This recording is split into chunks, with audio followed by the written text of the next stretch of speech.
الحمد لله رب العالمين والصلاة والسلام على أشرف الأنبياء والمرسلين وعلى آله وأصحابه أجمعين. So I was going to give a talk this morning about the consequences of disunity. But I figured since we started yesterday with the 10 things that divide us, that I would just continue with that and finish with that, inshallah. As for the other one, I'm guessing I'll stream it live sometime this week, inshallah. I'll just do it, from wherever my location is, inshallah. Okay, so we talked about 4 things that divide us. If anyone is here that can remember that, what was number 1?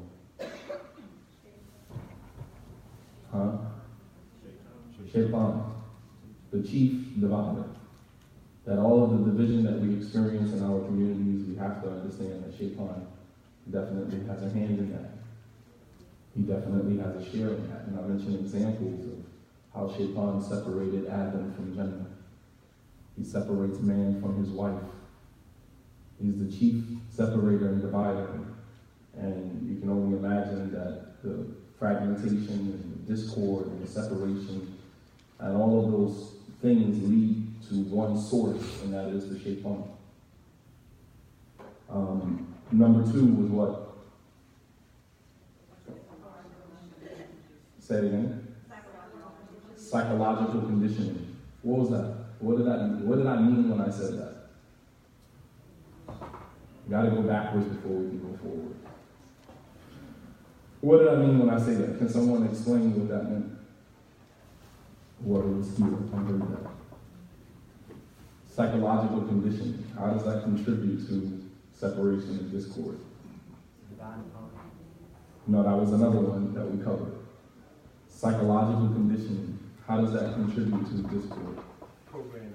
Individuals programming within their condition to act and function in a particular way that would create the division and discord within the families or within the community. Absolutely. That a person is wired to divide, to separate. His remedy or her remedy for solving problems in their lives is to just remove themselves. And we said that this is a conditioning, as the scholars they say, من تعود على الذل والمهانة لن يدرك العزة والكرامة. That whoever has been conditioned to be inferior will never know what it feels like to be superior. Will never know what it feels like to be honorable and dignified, because you haven't been conditioned to be like that. So that's not even your goal. You don't even aspire to be honorable and dignified because you've been conditioned to be inferior. It's a psychological conditioning. And it starts at home. If we grow up in homes that are fragmented and divided, that's basically our blueprint until we recognize that that is the blueprint and fix it within our own selves. We come from a culture of men running away from their families. I am a product of that. Many of you sitting right here right now are products of that. In the 60s and the 70s, it was very common for African American men to leave their families. Very common. Which is why many of us now who grew up in the 80s and 90s and 2000s, while we're still recovering from that, and we don't even know where it came from. So it forces us to go back and look at our, blueprint from our family unit and understand that this whole idea of, well, I don't want to talk with him, or I don't want to mix with him, and I don't do this with him, that mentality conflicts with what Islam tells us. The Prophet ﷺ said, "Al-mu'min alladhi yukhalitu an-nas ويصبر على أذاهم خير من المؤمن الذي لا يخالط الناس ولا يصبر على أذاهم." That the believer who mixes with the people and is patient with the harm that he receives from the people is better than the believer that does not mix with the people and is not patient with the harm that he receives from the people. So the Prophet ﷺ has given us a divine incentive to stay, despite the fact that, and He said, sallallahu alaihi wasallam, the believer who mixes with the people and is patient with the harm that he receives from the people.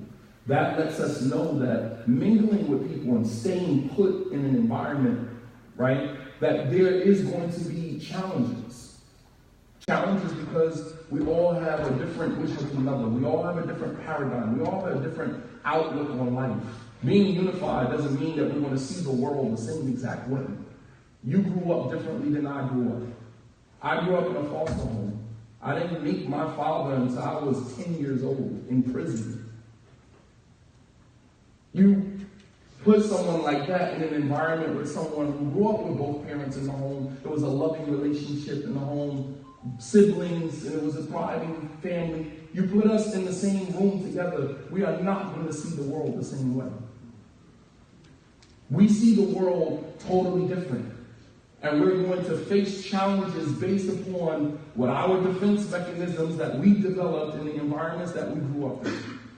However, when we come into Islam, and Islam says that you guys should be united, this is the way the community should look, has given us the blueprint for all of that. We don't change Islam to fit our family dynamic in the way that we grow up. We change the way that we grow up and our outlook on life to fit Islam.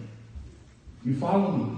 And we've been doing that, which is why we have seen, I don't want to say we haven't been successful, but we've seen very little success in our communities in terms of the social development of our communities. As Imam Abu Muslim mentioned, it's like as soon as we run into problems, we fragment. We go off, I'm going to open up my own masjid, I don't agree with this Imam said. Sometimes the Imams don't agree with what they say. Sometimes I give a lecture, and then I go back and I listen to it, and I say, you know what, I don't know why I said that. Maybe I could have said that a little differently. If that's the way that I feel about myself, how could I expect everyone sitting in front of me to agree with everything that I say? But there's also a flip side to that, and that is that if I'm saying things that people disagree with, and people are bringing me grievances, and it doesn't necessarily have to be rooted in the Quran and Sunnah. Maybe your delivery, your style, your usloob it doesn't resonate with people because maybe your usloob is based upon where you came from. Your delivery of Islam most of the time is you. That's you. The information is the information. It's the Quran and the Sunnah. That's it. But the delivery of that information to people, that's not Quran and Sunnah for the most part. That's mixed Quran and Sunnah along with your own personal growth and development. And it changes from one stage to another. If you heard me give a lecture 10, 15 years ago, I sound totally different today than I did 15 years ago. That's because my life experiences, my worldview, the places I've traveled and the people I've seen and the places I've visited have all helped to shape and develop and mature me so that my delivery could be more in sync with the Quran and the Sunnah. So both those things have to be looked at from both angles. But the fragmentation and the separation and the division, it's not helping us. It's not helping us. Number 3 from the matters that divide us, I said was what? The ego. Ego plays a very big, part and I'm saying more so for the leadership. Ego plays a very big part in the further fragmentation and the division of our communities. Which is why, as I mentioned in the last lecture, that Allah subhanahu wa ta'ala gives such a great reward for the person who was able to suppress their ego. تلك الدار الآخرة نجعلها للذين لا يريدون علوا في الأرض ولا فسادا. That this is the home of the hereafter that we have prepared for the one who does not seek superiority in the earth, nor fasad, nor corruption. That you suppress that. The Prophet ﷺ said, أنا زعيم ببيت في ربض الجنة لمن ترك المراء وإن كان محقا. He said, I can guarantee a house in the middle of Jannah for the person who can give up argumentation and debating even if he's right. But sometimes we have to be right, and even in being right, we end up being wrong. You are the superhero so long, you actually end up becoming the villain. Because this trajectory of being right all the time and making your opinion supersede the opinion of everyone else, it ends up making you the enemy. While the person doesn't even realize that. Ego is very dangerous, man. And in this position right here, this platform right here, make no mistake about it, ego runs rampant. I've been in meetings, rooms, sit-downs where men cannot even sit next to each other and talk out their differences. Because the egos in the room is so big. It's not enough room. It's not enough chairs in the room for the egos. 10 chairs for 10 imams, but you need another 10 because each and every one of them comes with their own brand of ego. So it's not enough room, it's not enough seats in the room for the egos.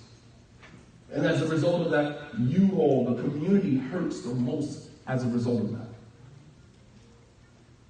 And sometimes it can come upon you. Sometimes people don't come into this with the intention of being superior and pretend the intention of being dominant. And that's as a result of not knowing how to humble yourself.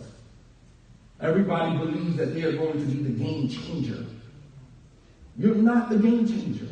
Allah subhanahu wa ta'ala is the one who changes the condition. You're just grateful that Allah chose you to be, an accomplice in that, to use you and assist you. And it's just, I'm just glad to be here. I'm just grateful for this position that Allah subhanahu wa ta'ala is using me to help create change in our communities. Not that my opinion has to be the only opinion. And that has fragmented us on so many levels, man. I'm sorry, I'm one of those people, man. I'm not in this for popularity contest. I'm not in this for popularity. I don't care about the, popularity. I duck and dodge the crowd when I go out. I don't want to be a part of that. I'm an introvert. I play like, I can handle all of this, but I can't. I don't like talking to people. I'm just honest with you. I don't. I would much rather go in a corner somewhere and be by myself, and I'm cool with that. But there's some people who live for this. And without it, they would be irrelevant. Which is why when the time comes for a person to pass the torch and move on to another phase of their lives, they can't. And so you stay and you begin to infringe on other younger, students and others coming along that Allah subhanahu wa ta'ala is trying to use them to change the condition, but you now become the obstacle. You become the obstacle. And I just pray that Allah subhanahu wa ta'ala allows me to recognize when my time is up and walk away. I can hand you your mic back, here you go. Keep it moving. Number 4, from the things that fragment us and divide us and separate us, was the divide and conquer, the old divide and conquer that is usually used by the hegemony, the dominant culture. And I mentioned the story of Musa alayhi salam, the ayat where Allah subhanahu wa ta'ala said, إِنَّ فِرْعَوْنَ عَلَى فِي الْأَرْضِ وَجَعَلَ أَهْلَهَا شِيَعًا يَسْتَضْعِفُ طَائِفَةً مِّنْهُمْ بِذَبْحِ أَبْنَائِهِمْ. That Shaitan ala fil ard, Shaitan sought to make himself superior in the earth. وَجَعَلَ أَهْلَهَا شِيَعًا. And he made the people of the earth into different groups. Classism, as we call it today. Different classes and groups, يَسْتَضْعِفُ طَائِفَةً مِّنْهُمْ, marginalizing one group from amongst them, who were the Israelites, by killing off their males and letting their females live. And notice Allah subhanahu wa ta'ala said, يَسْتَضْعِفُ. He's weakening and marginalizing one group, because when you get rid of the men of any particular culture or society, that is the way that you weaken them.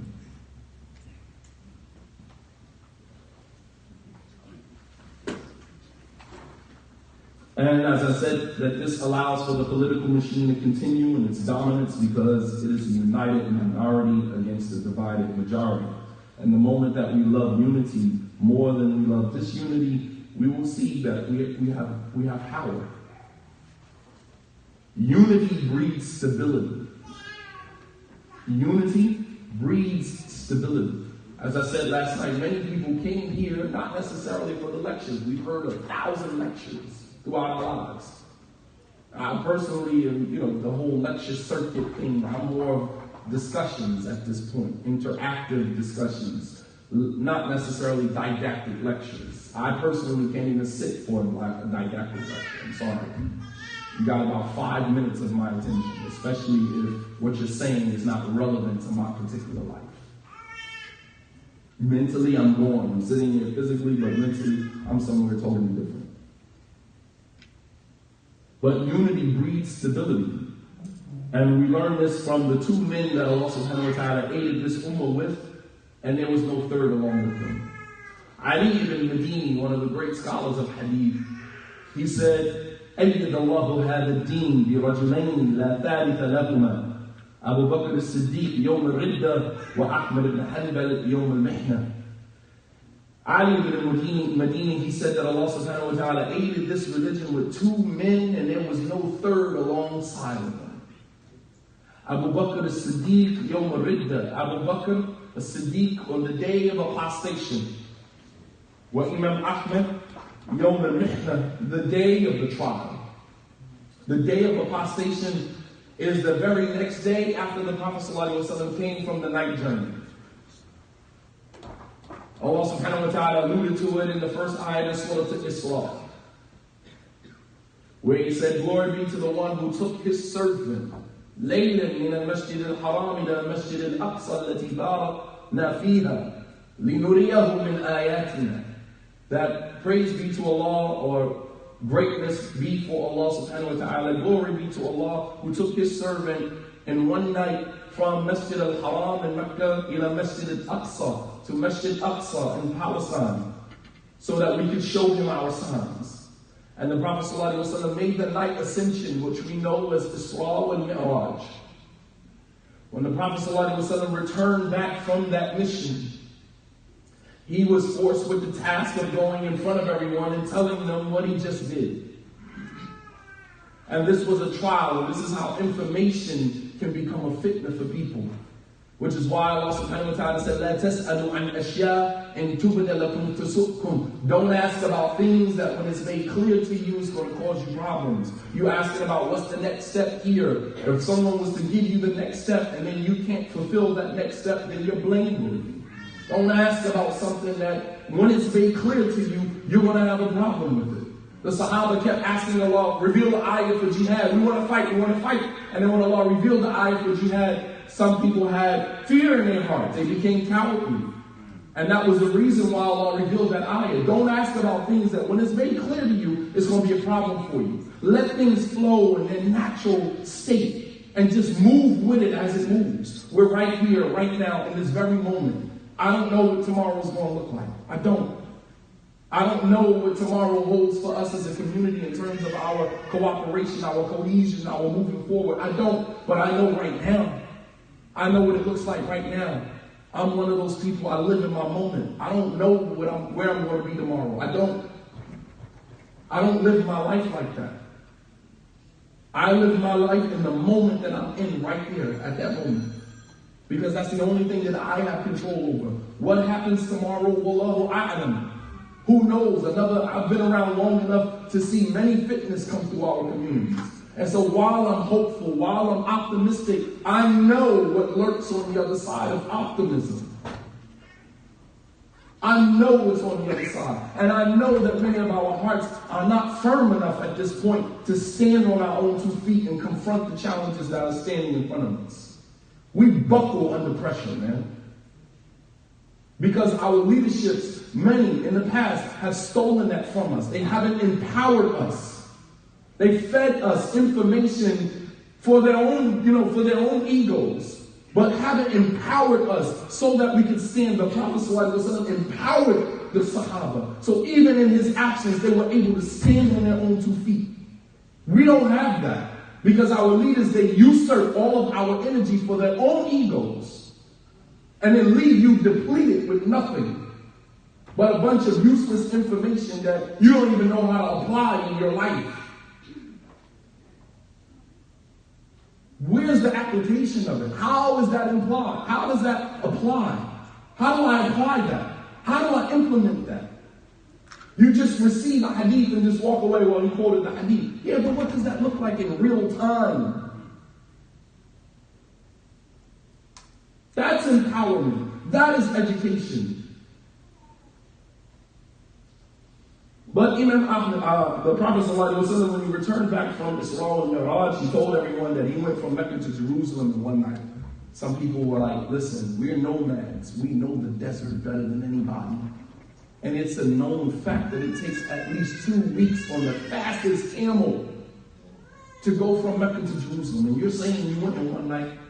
I can't accept that. And many people started to leave Islam. This was just another way that the hegemony, the dominant culture in Mecca, could separate and fragment what was going on, which is what happens now. But you heard what the Sheikh said about him though, right? So now you're forced to either go with your better conscience or to be in fear and go with what was projected on you. They said, you know, we're nomads. We live in the desert. You know that it takes 2 weeks. You're telling me you believe Muhammad went from Mecca to Jerusalem in one night? Come on, you don't believe that? And many of them started to apostate from Islam. They went to Abu Bakr. They figured the most influential from amongst the Sahaba, if we could get him to disbelieve in Muhammad, then we would have to worry about nothing else. Which is why when you find students of knowledge, attacking one another, whatever, you have to understand that there's a bigger plot.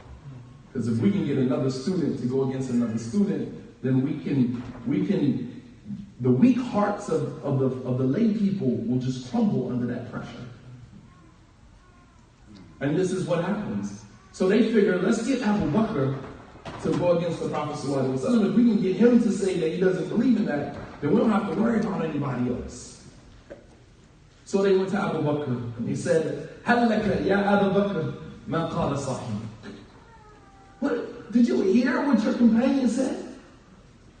And Abu Bakr radiallahu ta'ala, he said, إِنْ قَالَهُ فَقَدْ صَدَقَ. I don't care what he said. If he said it, it's the truth. That's the yaqeen. That's the certainty that we have to be able to function with. I don't care what was said. I'm not going to let some foreign imported concepts come into my community after I've lived with these brothers for years. I've traveled, I made Hajj with these brothers. I had people that were, wallahi, I made Hajj, I made Umrah with, would walk past me, wouldn't even give me salams. It's like we made Hajj together.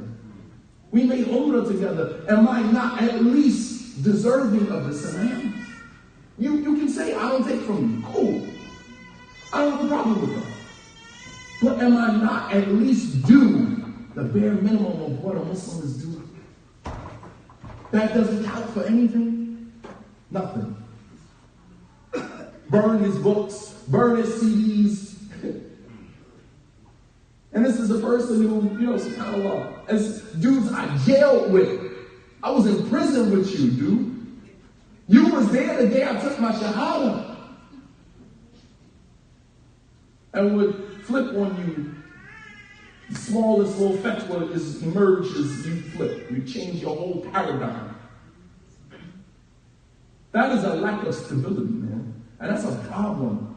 That you can throw any type of information out there amongst these people and you'll have them flip-flopping all over the place. No stability. And I personally blame our leadership. Because they didn't empower us. Because if we were empowered, we would have known better. I'm not saying all of it falls on them, but a large part of it does. Absolutely. Those who were leaders at the times, when those, and I mean, even if we could say leadership, because we use terms like students of knowledge, imam, and those are all deflective terms, which means that I'm just responsible for this little niche over here. When you say I am a leader in the Islamic community, that puts you on a whole other status, and it gives you a whole other level of responsibility. But when you say I'm just a student of knowledge, and that means I'm just going to carve out my little niche over here, I'm going to just focus on teaching Kitab al-Tawheed, I'm going to focus on teaching Usul al-Thalat, and that's basically it. That's my role, that's my responsibility. When imams come home, I remember sitting with one of the scholars, without mentioning, I hate name dropping, so I just say one of the scholars, one of the mashaykh. One day we were sitting at his house, and he said, you know, you brothers that are graduating from here, going back to America, to the UK, he said, you guys are actually on like the path of the prophets and messengers. He said, because you're not going home like some of the other Arabs that are going back to Tunisia, going back to Libya, going back to Syria, going back to wherever. They're going to go back and just start driving cabs and be regular people because they have imams in their communities. So they graduate from the Islamic University with a bachelor's degree and they return to their community as a layperson. Because everybody in their community know exactly what they're studying. We have people who came to the Islamic University already, Hafiz Quran. From Nigeria, Hafiz Quran. West Africans, Hafiz Quran. They just come into the university to get some additional information and live a little bit in the Prophet's Masjid and, enjoy life. We come in, don't know anything, a lemon from the lemon. We don't know nothing. And then we're returning home and, assuming these positions of, you're not just an imam, you're just not a student of knowledge, you're fathers. You're fathers to children who don't have fathers. You're husbands to women who don't have husbands. This is where that entitlement comes from. And I get it, I understand. You feel entitled. But it puts the person in the leadership position that they may not be ready to deal with that level of entitlement. Some people are uncomfortable with that, which is why it's very difficult for you to get in touch with them, because they can't handle that. So you're not just returning home to be the imam of the community and that's it. You're returning home to be people's fathers, people's, husbands, your husbands to, it's people that I interact with that's not my wife that I'm like, damn, are we in a relationship? It's like you emailing me back and forth and I got to do this for you and do that. And no disrespect. I'm just saying from my perspective, I get it. But I'm saying the position that it puts me in. And unfortunately, that type of attention, if it's put into the wrong hands, obviously going to end up hurting you. Because if I didn't see you as a human being like myself with the hurt and the pain and all of the things that you go through, right, then I would exploit you for my own personal reasons. So stop putting yourself in a position to be exploited. When you come off vulnerable, right, as I say all the time, if you act like a sheep, you attract wolves. If you act like a sheep, you attract wolves. Meaning if you play yourself as you're vulnerable, damsel in distress, you need so much help, you're going to attract the wrong person who's going to exploit you and take advantage of you. And trust, there are tons of students of knowledge who will take advantage of you. So Abu Bakr radiallahu ta'ala, he said that if the Prophet sallallahu alaihi wasallam said it, it's the truth. I don't even have to hear what he said. That's the level of yaqeen that kept the community stable. And when people saw Abu Bakr not budging, then now they became more stable. And so this is how unity breeds stability. And Imam Ahmad rahimahullah ta'ala, the same thing. Imam Ahmad was in prison for not saying that the Quran was created, holding fast to the belief of Ahlul Sunnah that the Quran is the speech of Allah subhanahu wa ta'ala, minhu bada'a wa ilayhi ya'ud. From him it began and to him it will return. And it is not the created.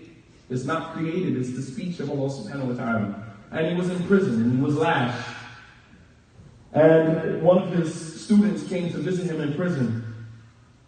And they asked Imam Ahmad, he asked him, are you Abu Abdullah? Are you Abu Abdullah? And Imam Ahmad said, yes. He said, there's people outside waiting. He said, take a look out of your prison cell and take a look outside. Imam Ahmad looked outside and he saw Jam'un min al-nas. He saw just a huge gathering of people. And Imam Ahmad told him, go ask them what they're waiting for. So he went outside and he asked them, why are you all here? They had pins in one hand and lohas in the other hand, or they were going to use the right one. And he asked them, what are you waiting for? They said, we're waiting to see what Ahmad ibn al-Hanbal says about the Quran so we can write it down and follow it. And he went back inside and he asked him, and he told Imam Ahmad why they were here. Imam Ahmad looked at him and he said, أَضِلُّ هَؤُلَاء كُلَّهُمْ? Am I going to lead all of them astray? He said, "Aqtul nafsi wa la udillu ha'ula." I will kill myself before I will lead these people astray. Because initially he told him, Allah says in the Quran, don't kill yourselves. Just say the Quran is creative and get yourself out of the situation. Imam Ahmad said, no, I'm not going to do that. I'm going to lead all of these people astray to save my life. He could have simply said, like many other scholars said, the Quran is creative, just to get himself out of the situation. He said, am I going to lead all of them astray to save my life? He said, Wallahi, I will kill myself before I lead these people astray. And when they saw Imam Ahmad remain firm, and they remained firm on the belief that the Quran was not created. Unity breeds stability. Number 5, and you can see at the rate we're going, we're not going to finish this. Number 5, this is a big one that continues to fragment us and to separate us and divide us, is allegiance to a particular scholar, imam, opinion, legal or otherwise. When we start having this wala wal bara, this allegiance to this particular imam and scholar, when I became Muslim, this was very popular. With all due respect, many of you were around in the early 2000s, late 1990s, and when everything first jumped off with Abu Muslim, you had a lot of people who had allegiance to him, almost like they are, almost like like you pledged allegiance to his leadership. And this is not what is expected, Jazakallah khair. This is not what is expected of us as believers. We follow the person when they write, and we leave alone the person, not necessarily the person, but we don't accept it when it's wrong. What's right is right, and we accept that, and what's wrong is wrong, and we reject that, regardless of who it is. And some people get to a point where they can do no wrong. And that is blind following. This is blind allegiance to a person, a sheikh, an imam, an opinion, and this is the thing that further fragments us. Because in that person's mind, this individual can do no wrong. And I would give my life for this person.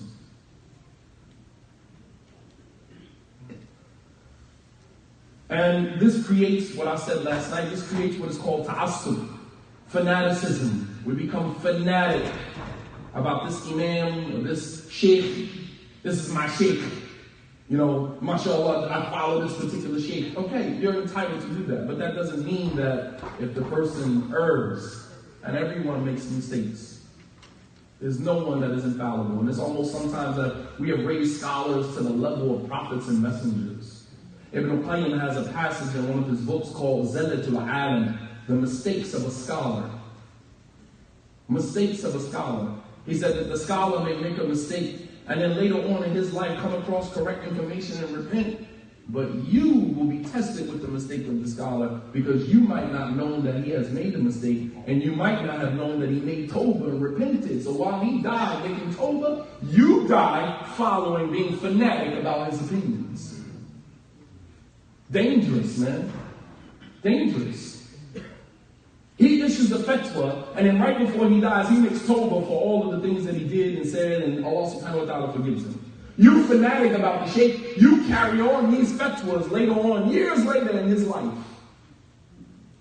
As some people still ride in the wave of previous, antiquated, ancient praises of scholars for these group or these people. Well, Sheikh Rabia said about me in 2000. The Sheikh Rabia said about me in that was 1998. Me in 2017 going into 2018. You still ride in antiquated praises of scholars? And you're going to keep using that because that's what keeps you relevant.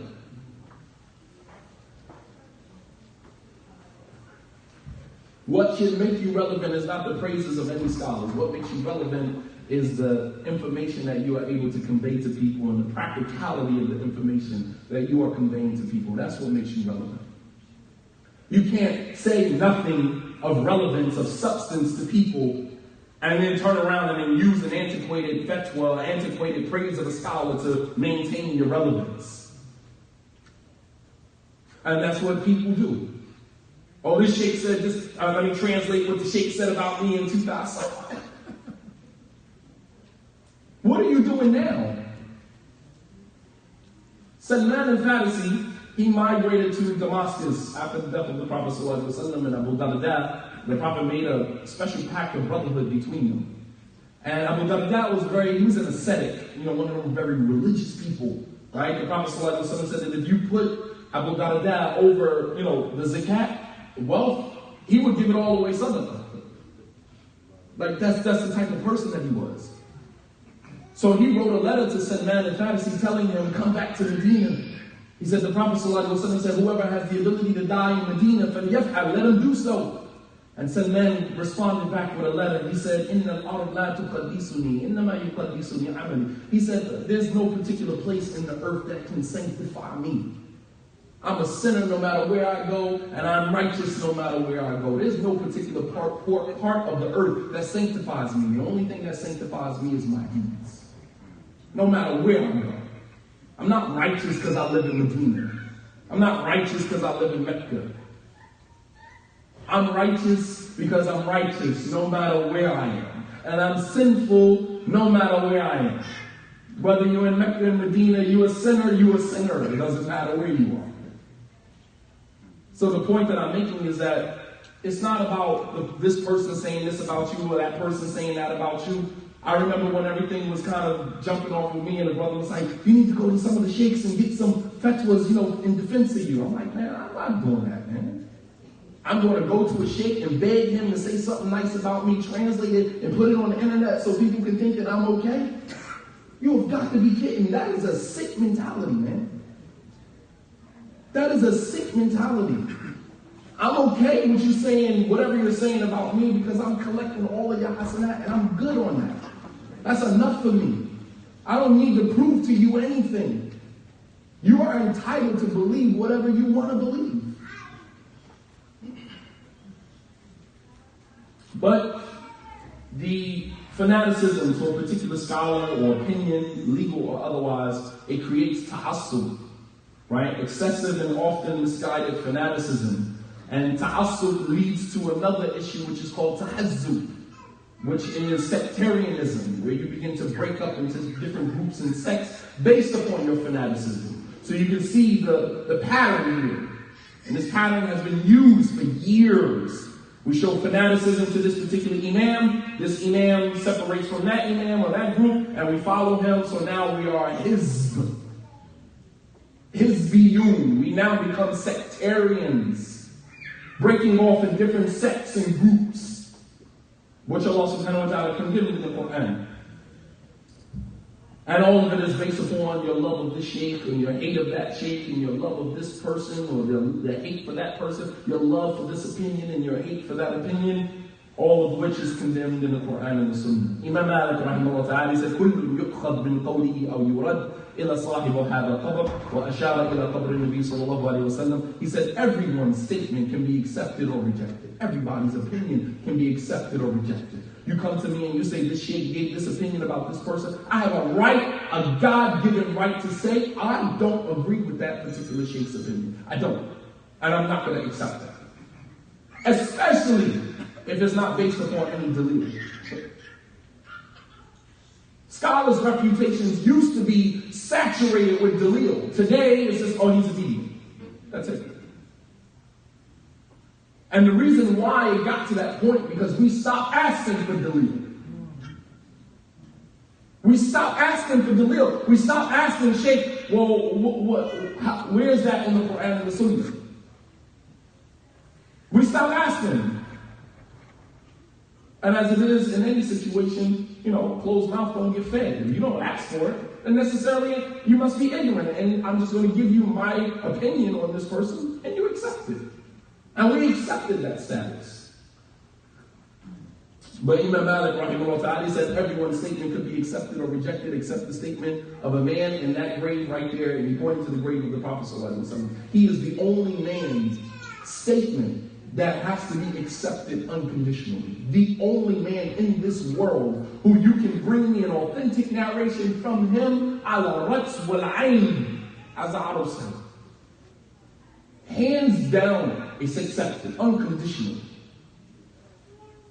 That is the only man in the world who you can bring me a statement and I have to accept it unconditionally. anyone else less than him, and they understood that. Let me give you a statement from Shaykh al-Islam ibn Taymiyyah rahimahullah ta'ala. His father is going to blow your mind. Shaykh al-Islam ibn Taymiyyah rahimahullah ta'ala, he said, وَلَيْسَ لِأَحَدٍ أَنْ يَنْصِبْ شخصا يدعو إلى طريقته ويوالي ويعادي عليها غير النبي صلى الله عليه وسلم. He said it is not permissible for anyone, to set up a personality or an individual and call to his path and show allegiance and disassociation based upon his path other than the Prophet sallallahu alaihi wasallam. No one. You can't raise anybody up in our ummah, call to his way, and show allegiance to it based upon it, and show disassociation with people who are not upon that path other than the Prophet sallallahu alaihi wasallam. Haram. My Jews. He said, وَلَيْسَ لِأَحَدٍ أَنْ يَنْصِبْ لِلْأُمَّةِ كَلَامًا يَدْعُو إِلَيْهِ وَيُوَالِي وَيُعَادِي عَلَيْهِ غَيْرَ كَلَامِ اللَّهِ وَرَسُولِهِ صلى الله عليه وسلم وَمَا اجْتَمَعَتْ عَلَيْهِ الْأُمَّةِ. He said, nor is it permissible for anyone to be set up, any personality, any opinion to be set up, for people to follow that opinion, and to show allegiance to that opinion, and to show disassociation from people who don't agree with that opinion, other than the speech of Allah and the speech of His Messenger, and that which our Ummah has consented as a consensus. No opinion.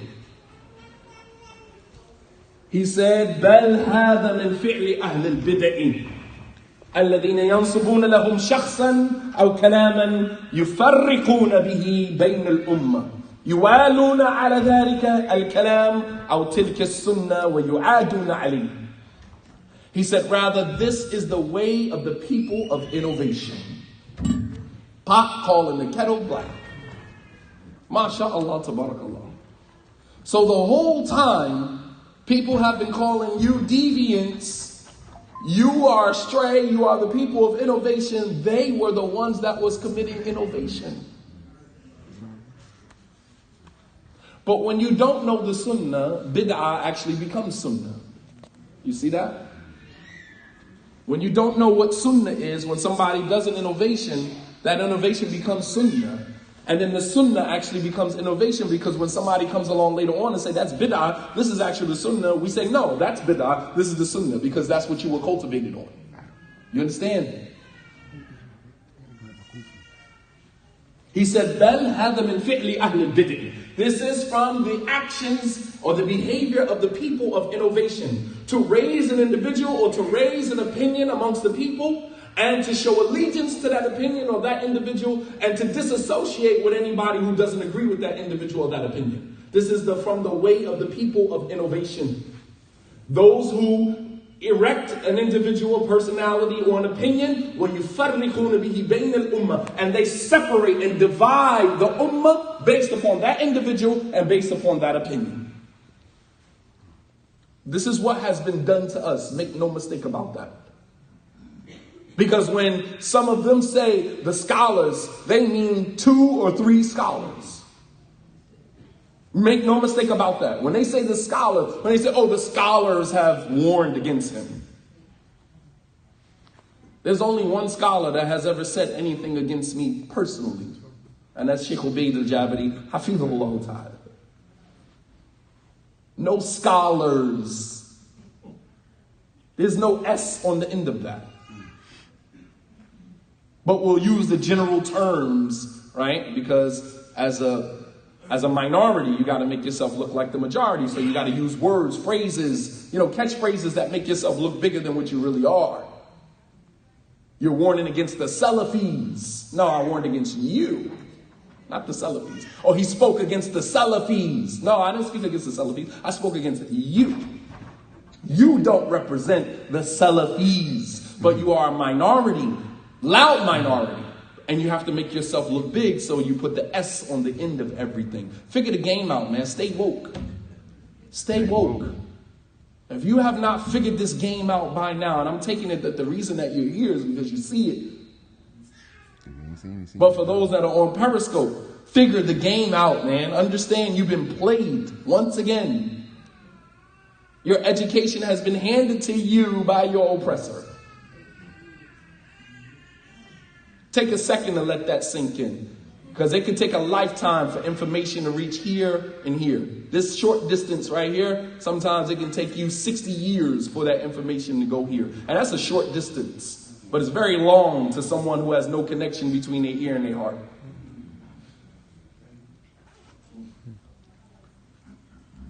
And another statement, Shaykh al-Islam ibn Taymiyyah, he said, وَكَثِيرٌ مِنَ النَّاسِ فِيهِمْ مِنَ الْغُلُو فِي شُيُوخِهِمْ مِنْ جِنْسِ مَا فِي الشِّيعَةِ مِنَ الْغُلُو فِي أَئِمَّتِهِمْ. He said, Shaykh al-Islam ibn Taymiyyah, he said that some people, كَثِيرٌ مِنَ النَّاسِ, many people have ghulu, have extreme fanaticism towards their scholars, much like the Shia have extreme fanaticism to their scholars. The Shia raise their imams to be above praying and fasting. They reach the level of yaqeen. They don't even have to pray and fast anymore. He said, and some people have the same level of fanaticism and extremism towards their scholars, just like the Shia. You are no different than they are. And some of these individuals, absolutely. They wouldn't even go to their own non-Muslim mother's funeral. But if one of their sheikhs die overseas, they'll be on the first thing smoking in Saudi Arabia. You ain't even go to your mother's funeral. A woman who is responsible after Allah subhanahu wa ta'ala for your existence. Because she's a kafir. But the sheikh died, you buying a ticket to Saudi Arabia. Even if you got to beg, borrow, and steal, you'll get there. MashaAllah, tabarakallah. Number 6. Disregarding our need for leadership and governance of our own affairs. As a result of this, we import individuals and concepts and mentalities that contribute to our fragmentation and division of our communities. Allah subhanahu wa ta'ala described the Prophet sallallahu alaihi wasallam as such. لَقَدْ جَاءَكُمْ رَسُولٌ مِّنْ أَنفُسِكُمْ عَزِيزٌ عَلَيْهِ مَا عَنِتُّمْ حَرِيصٌ عَلَيْكُمْ بِالْمُؤْمِنِينَ رَءُوفٌ رَحِيمٌ. The Prophet ﷺ was described by Allah subhanahu wa ta'ala. Listen to the description that Allah gave him. He said, لَقَدْ جَاءَكُمْ رَسُولٌ مِّنْ أَنفُسِكُمْ. There has come to you a messenger from amongst yourselves. Meaning the Arabs. Meaning Bani Hashim. People of Mecca. There has come to you a messenger from amongst yourselves. Azizun alayhi ma anittum. He is grieved over any challenges or difficulties that you encounter. Harisun alaykum. He is diligent to see you guided. Bil mu'minin, and to the believers, ra'ufun rahim. He is compassionate and merciful. This ayat, man, subhanallah al-azim. Shaykh bin Baz, rahimahullah ta'ala, he said, if a da'i, if an imam, student of knowledge, a caller to Islam, does not meet this description, فَلْيَمْكُثْ فِي بَيْتِهِ, then let him stay in his house. You're not fit to give da'wah. If you do not meet the qualifications as in this ayah that Allah described the Prophet ﷺ with, he said, فَلْيَمْكُثْ فِي بَيْتِهِ, stay in your house, man. Don't give da'wah. So let's go dissect this ayah line for line. Allah said, there has come to you a messenger from amongst yourselves. He knows your language. He knows your culture. He understands you as a people. Azizun alayhi ma anittum. He is grieved by the difficulties and the challenges that you face. If our leaders do not suffer because we are suffering, then stay in your house, man. How can you disassociate yourself from the pain of the people that you are serving? I'm good. That's your problem. Right. MashaAllah, tabarakallah. You are that cold that you can disassociate yourself from the pain of the people that you are serving. You don't feel any pain when you see communities fragmented, when you see children, going, rotating from home to home to home because the woman, she's lost her stability because of the stability of the community.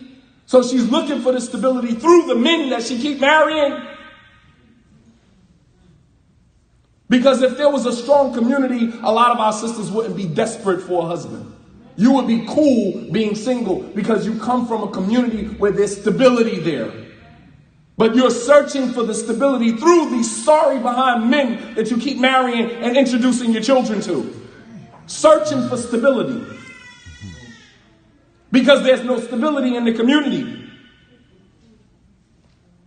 When you look at many of the Sahabiyat, many of these women were not starving for a man. Just turning them down. Because they were in a community where there was stability, and they waited patiently until they were recognized by the right man for the right reasons. And they were married and they lived. But here in this situation, because there is no stability, you have many of our sisters who have children. I'm looking for a man to be, and then you marry a boy and he's playing video games with your kid instead of teaching him how to be a man. See that? He's teaching him how to get a job instead of teaching him how to be an entrepreneur. Work with your hands and make your own money. That's a problem. And that's as a lack of leadership. And that's not me criticizing anybody in particular. I'm just saying in general, as someone who converted to Islam and came into this mess that we've made of these communities, man. Holding a mirror up to ourselves, man. It's not leadership. Azizun alayhi ma anittum. He is grieving over any challenges or difficulties that you face. Harisun alaykum. He is diligent to see you guided. No matter what the challenges that stand in front of you, he is still going to make sure that he gives you the empowerment, the enlightenment, the knowledge that you need to be guided. Bil mu'mineen, and to the believers, he is compassionate and merciful. That is the blueprint for leadership in our communities. That's the blueprint. And Sheikh bin Baz, rahimahullah ta'ala, said if the imam, the da'i, does not meet these qualifications, famkuth fi baytik. Stay in your house, man. Don't step out in the field and give da'wah. Don't step out in the field and give da'wah because you're giving da'wah for your own selfish personal reasons. And doing what we do, you never get paid enough. You never get enough sleep. You never get time to yourself. It is a burden. It comes with a price. And you can't carve out your little niche and say, I'm only going to give this much of myself. You can't do that. The needs of the people supersede your needs for your own personal. It's a tough pill to swallow, man, and some people are just not built for this. Not only that, as a leader, you have to continuously educate your own self because the needs of the people begin to increase. And sometimes beyond what our capacity will allow us to fulfill. And we have to know how to delegate. We have to know how to say, that is beyond, my pay grade. That's beyond me. Let me introduce you to somebody that can help you with that. Because you realize that this is over my head. Not that I'm going to tackle everything that comes my way because I'm the leader. And then you end up causing more harm than you do good. And the fact that the Prophet ﷺ was from amongst them solidified his concern for their affairs. When you're from amongst the people, then you're concerned about them because you understand these struggles. You come from where they come from. He understood their needs and was a benefit to their interests. And for years we have denied, much to our own detriment, scholarship and leadership in our communities. We will not acknowledge, I don't care how long a brother studied, he can come home after being gone for 20 years. He's still not a scholar in our eyes. Who is he? Who he studied with? And we asking all of these different credentials and qualifications. And what qualifications do you have to even qualify somebody to be a leader? MashaAllah. Who the heck are you? Where did he study? Where did you study? You got a high school diploma talking about where somebody studied. Don't get that. You got a GED talking about where somebody studied. Where did you study to even qualify somebody to be even considered qualified for leadership? It's crazy, man.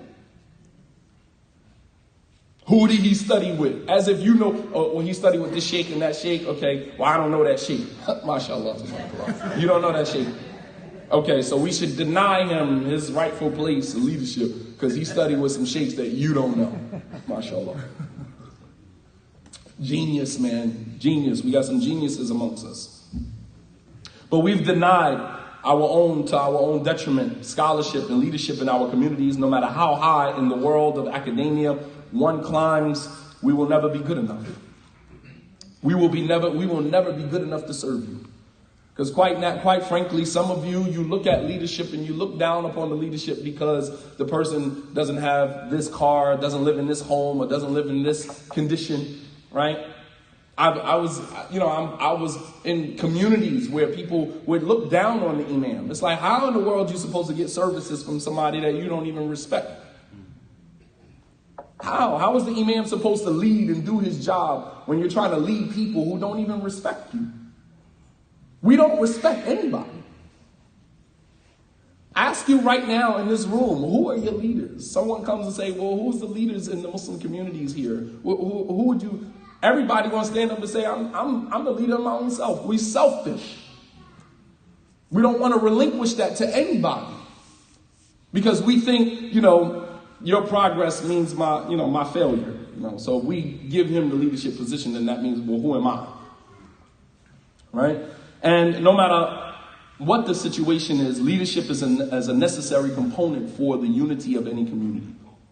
All right? Even in matters as insignificant as traveling, the Prophet ﷺ instructed people to have a leader.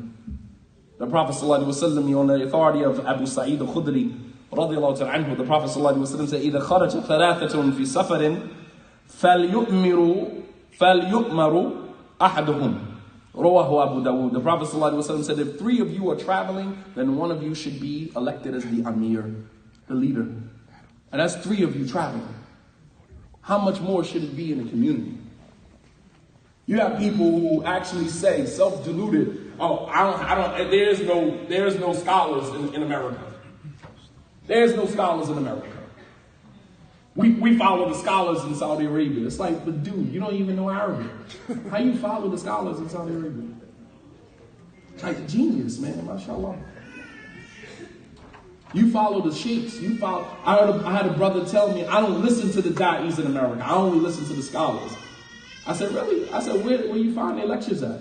Sometimes I can be really sarcastic. I said, where you find the lectures at? He said, the lectures is on YouTube. I said, all of the lectures of the scholars on YouTube? Do you even know Arabic? You listening to translated lectures on YouTube, talking about you don't take from any of the dua in America, you only take from the scholars. MashaAllah. You just shake your head, man. I feel sorry for you. I really do. I really do. And one doesn't necessarily have to be the most intelligent nor the most knowledgeable in order to champion the stability in the community. All right? And this is not necessarily what leadership represents, that the person is the most knowledgeable. We sitting here having arguments I know all of the speakers sitting on the stage, people having arguments, who's the most knowledgeable on the stage. It doesn't matter who's the most knowledgeable. Everyone has their own little niche that they're comfortable in, and they stay within their realm of competency, and that's sufficient. That's sufficient. Person doesn't have to be mutabahir, just knowledgeable in every single sphere of Islam. There's only once in a lifetime an individual comes along and he opens his mouth. He's knowledgeable about everything. That's a rarity. But Abu Bakr radiallahu anhu, when he got on the mimbar after he became the Khalifa, he gave a very profound khutbah, very humbling khutbah. He began by saying, Ya ayyuhan nas, inni wulitu alaykum wa lastu bi khayrikum. He said, I was placed over you, but I'm not the best from amongst you. Meaning this was not something that I chose. People chose me. The Prophet ﷺ chose me. It's not something that I chose. Inni wulitu alaykum. I was placed over you. Wa lastu bi khayrikum. And I am not the best from amongst you. He said, فَإِنْ أَحْسَنْتُ فَأَعِينُونِي. If I do good as your leader, then aid me, assist me. He said, وَإِنْ أَسَأْتُ فَقَوِّمُونِي. He said, and if I err, straighten me out. Meaning, I'm going to make mistakes. Just fix me, straighten me out. But if I'm doing good, aid me. Why go against me if I'm doing the right thing? And this is what we do with our leadership. Because they're never good enough for us. We look for the flaws. We look for the mistakes. And as a result of that, we become self-destructive as a people, man.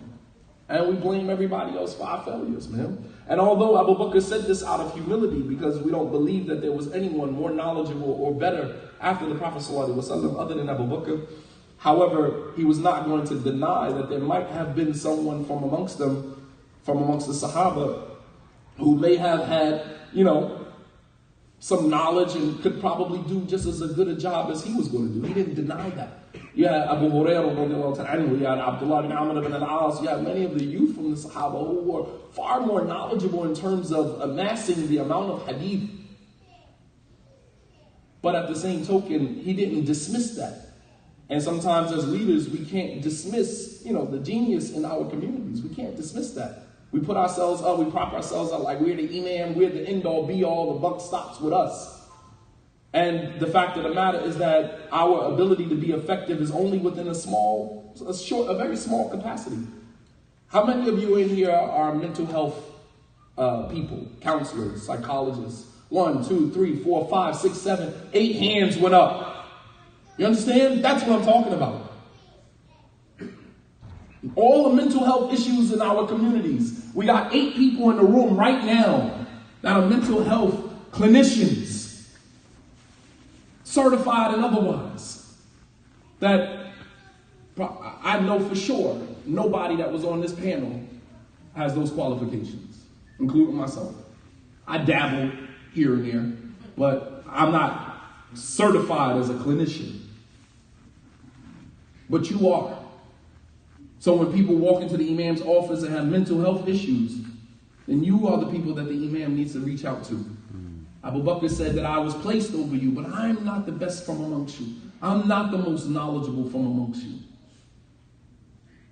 Where are my finance guys? People who have degrees and, certifications in economics and just one? That's a problem. We got more mental health people and clinicians, and we got one economics guy in here. Come on, that's a problem. We talked about that last night. That's a problem. And we need to fix that because we cannot move forward as a community broke. We cannot move forward and serve the needs of the community without money. That has to change. That narrative has to change. And that is actually step 2. If you have been following on Facebook and talking about reclaiming our communities, the first thing that I talked about was the unity, which is why we're here right now. The next piece is the economics. And bi'idhnillah, hopefully there will be a conference coming up on that very soon, inshallah ta'ala. That's important, man. We have money. We're not broke. But you let other communities tell it, black people, we African American Muslims, we poor, we broke. I gave a lecture in Philly. I had an Arab sister stand up and say, don't talk about polygyny in this setting because leave that for the African American Salafis. They are all on welfare. Leave that for them. That discussion is not for us. It's just a small idea of what people think about you. And we're not broke. We have money. Many of you are homeowners. Many of you live in homes. Many of you have very decent careers. And notice I didn't say jobs. I said careers. There's a difference between the two. But that part of our community is never highlighted. We never concentrate on the economics of our community because it's like a taboo discussion amongst us. And that has to change. And as we continue to move forward and claiming our communities, drawing lines in the sand, we're going to lose more and more people. And I'm cool with that. I'm good with that. If talking about economics doesn't, suit your fancy, then keep it moving, man. But we can't move anywhere broke. And this is what a lot of those communities, those break-off communities represent. Disunity and breaking off and establishing your own community, it represents poverty because you're pulling from the other communities to, meet a need that doesn't serve the needs of the community. You broke off and established your own little masjid, but you don't have enough money to sustain that. So while I'm the imam at 15th Street, right, United Muslim Masjid, I got people from Germantown calling down asking for sadaqah. People from Masjid Mukbil coming down because they had a family member die and they don't have any money to do the janazah services. So So we got to pull out of our sadaqah to support a community that does not support the needs of the greater community. It's hustling backwards, man. It's hustling backwards. And that's a problem in our community because the economic stability is never discussed. We don't talk about economic stability. And two of the pillars of Islam require money. Hajj and zakat. Founded on money. I gave example after example last night of the Prophet ﷺ's community in need at a moment. And Abu Bakr cut the check. Uthman radiallahu anhu cut the check. And alhamdulillah, we had a couple of brothers and sisters last night. They cut checks. May Allah subhanahu wa ta'ala reward you. Amen. May Allah place it in your scale of hasanat on the day when you are going to need it the most. Amen. So although Abu Bakr said this out of humility, he didn't want to dismiss. And I'll just do one more, inshallah ta'ala, and I'll conclude. How much time do I have left? Is that it? Am I over my time? Yeah. Nobody said anything, so I'm just going to keep going. 15 minutes? Okay. 15 minutes left or 15 minutes over my time? 20 minutes over. I'm 20 minutes over? All right. So I'll stop, inshallah. I'll stop here. I'll continue the rest on Periscope at some point, inshallah. I'll keep everyone posted. But then the next one, number 7, was going to be differing. And we covered that last night a little bit. But there's some narrations that I wanted to give to you guys. But alhamdulillah, let me just say before I conclude, man, like I love you guys, man. I love the community. I love the energy that I see here. I love it. I love it. And I pray that Allah subhanahu wa ta'ala continues to put barakah in it. And I pray that Allah subhanahu wa ta'ala protects us from those elements that are going to try to thwart it. Because those elements are there. They're there. Some from amongst us and some not from amongst us. You understand? And we have to be able to stand in our discomfort. We have to be able to stand in our discomfort. Even if the whole world says, we're not with that. That's okay. I am. And that's all that matters to me. And may Allah subhanahu wa ta'ala reward you all for your time and your energy and your effort and taking the time out of your schedules to come, inshallah ta'ala. Maybe 1 or 2 questions, inshallah. Fadal Habib. You don't have to stand up, Sheikh. I got you. You were talking about the unity. Like I said, I'm from Philadelphia. Mm-hmm. What part of Philly? All over for a little time. Nah, man, you gotta be from north, southwest. Come on, man. I've been in Philly long enough, man, to know that that's like somebody saying they from Manhattan. Come on, man. Nobody says they from Manhattan. Nah, go ahead. I'm joking. Where I come from, we from the streets, and a lot of my friends are in the streets. Yeah. As far as the unity thing, to them, I'm a leader. To them, I get called with the questions and stuff. If I don't know, I call one of the students or something like that. I got a chance to travel and stuff like that. So they look at me like, the fixing that's going on, they don't care about. Mm-hmm. When you bring up, yo, such and such, they're not worried about that. Right. I'm worried about them making the salat. I'm worried about them going to Jumu'ah. I'm worried about them getting out the streets. You understand what I'm saying? Absolutely. How far am I know I asked about how far am I supposed to take certain things in my last couple of questions, but I can go to the track, quote unquote, or whatever like that. I can talk to these particular people. Sometimes it's like, am I supposed to have this attitude like, man, listen, man, y'all gonna do what y'all gonna do or whatever like that? Should I keep it, you know what I'm saying? It make me feel bad. This is where I'm from. Like I'm saying, exactly what they doing. I was doing the same exact thing. Like, you know what I'm saying? Like how much of myself am I supposed to put, or people like me, that you have these type of people?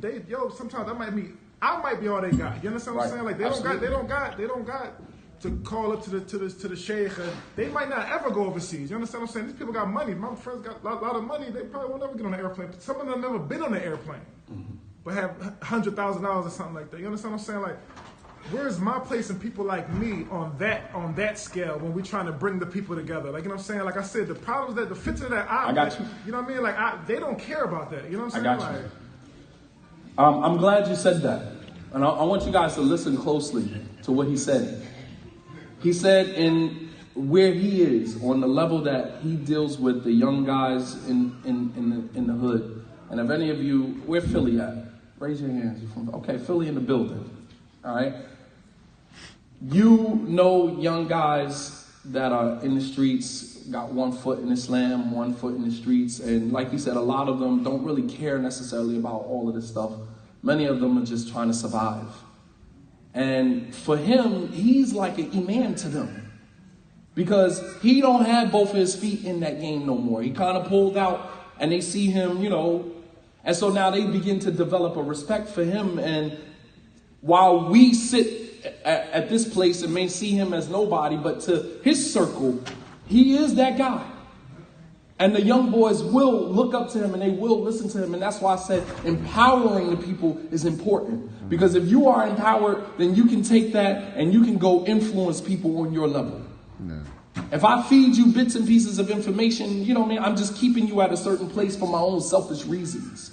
But the moment I empower you to assume a position of leadership no matter where you go in your own circle. So as it relates to, you know, how much of yourself should you invest in them? You have to meet people where they are. Meet people where they are. That is the theme of the Mardiya show. Meeting people, meeting Muslims where they are. If that's where you are, you're in a trap house, this is what you're doing, then I have to speak to you on your level. I'm not going to speak to you about other matters or whatever the case. Speaking to them about unity right now is really irrelevant. Making sure that they make 5 prayers a day. Yo, you pray Fajr? Come on, man, let's go pray. I'm not talking to you about unity. I'm not pulling you out of the trap house and bringing you into a broken Muslim house. You know, this Islamic, community that we trying to get together. Like the Prophet ﷺ told the Ansar when they came from Medina to give him bay'ah and they wanted to stay in Mecca. The Prophet said, go back to Medina. When you hear that we're being successful, then you come back. No, I'm not saying stay in the trap house. What I'm saying is, we don't need to introduce you to more problems. And so now you have layers of problems in your life. Let's concentrate on what's most important at this point, and that is making the 5 daily salat. And you making dua for them. And perhaps some of that would begin to penetrate the heart. And some of them might say, you know what, I'm done with this. I'm done with trapping. I'm done with hustling. Let me go with you to the masjid. Let me go here with you, and let me go to this conference. And invite them. Be invited, because they need to be around this atmosphere. Good energy breeds good energy. Bring them, yes. Now, you spoke upon, Assalamu alaikum first. You spoke upon the people left off getting approved from the scholars. Mm-hmm. I asked this question because the etiquettes of when you take the lil from someone, there's 3, for I remember, there's 3 types of etiquettes that you could do. 1, they give you the lil. 2, they've been trustworthy of the dalil that they give you. Do you feel that some of the students, because of the position of who the person they're taking it from as a scholar, they trust his wording without asking for the dalil accordingly to it? Can you explain like those levels of the etiquettes of getting knowledge from someone where it's not given dalil? Good question. He said that we mentioned in the talk that we left off asking the scholars for dalil when they issue rulings.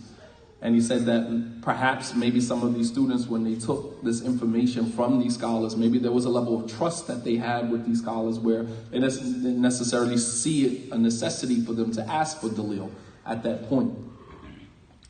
And can I explain, what should be the adab or the etiquette of, the ethics, Islamic ethos in terms of getting information from scholars? If you were asking a question for your own personal self, Sheikh, is it permissible for me to divorce my wife in this particular situation? Or I divorced my wife like this, and is that permissible? And the Sheikh says, no, it's not permissible. You have to take her back and do it again. That's as it relates to you.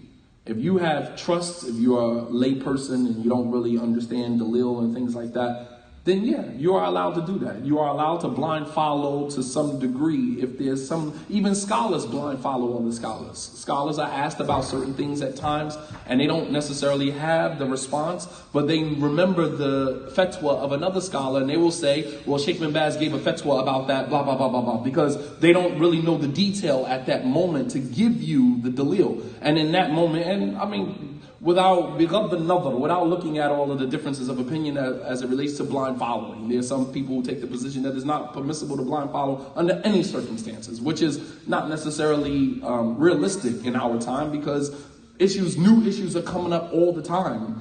And at that very moment when you're asked about something, it might be an urgency for that person. And you don't telling the person, wait, let me go back and research the issue. It might not be realistic. The person needs a response right then and there in that moment.